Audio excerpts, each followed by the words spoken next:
All right, this video is just going to go over the basics of box plots. So in statistics, one of the things that we do to represent data is we can use box plots to show the data that we're trying to represent. The basics, you got to understand where to look for the maximum, the median, the minimum, and the range, which would be the difference between your maximum value and then your smallest value. All right, so the maximum, where are you going to find it? You're going to find it here at the far right end of the box plot. So the furthest value to the right, this is where our information ends. So if I just to draw down off that line, I got to figure out what number would go right there. Once I figure out what number that is, I can then represent it as my maximum. Okay, so the first thing I need to understand is what are we going by? What's each one of these lines worth? So it takes 1, 2, 3, 4, 5 lines to get to 20. So let's take 20 divided by 5. Each one of these lines is worth 4, 8, 12, 16, 20. So each line is worth 4 units. So if we're at 80 here, this would be 84, that would be 88, that would be 92, and then we're going to be left with 96. Now the easier way to go about that is just start at 100 and subtract 4 from that to get 96. All right, so 96 is what we would call our maximum.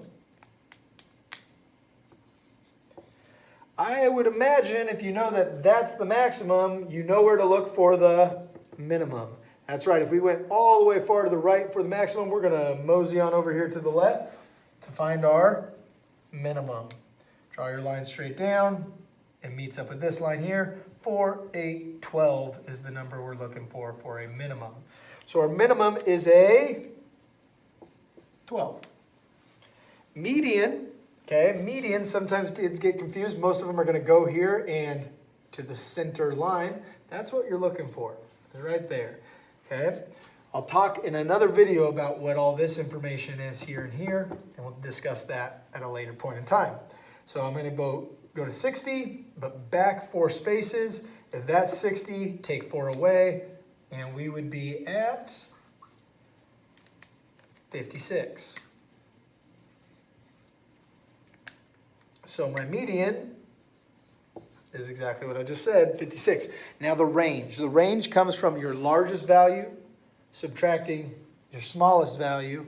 That would be the range in which this data is given to you. So 96 minus 12, leaving me with 84. Ooh, that was one ugly 4. 84. So my range is 84. Values. All right, that's box plots for you. That's the basics. Now, there's much more that goes into this. I'll have to create other videos for that, but if you're just learning these, this is day number 1. This is probably what you covered in class. And if you're being asked to find the maximum, median, minimum, and the range, you can find those 4 fairly quickly. All right, study hard. Leave me a message if you have something you want me to make a video on, and please like and subscribe. Study hard and good luck on your upcoming test.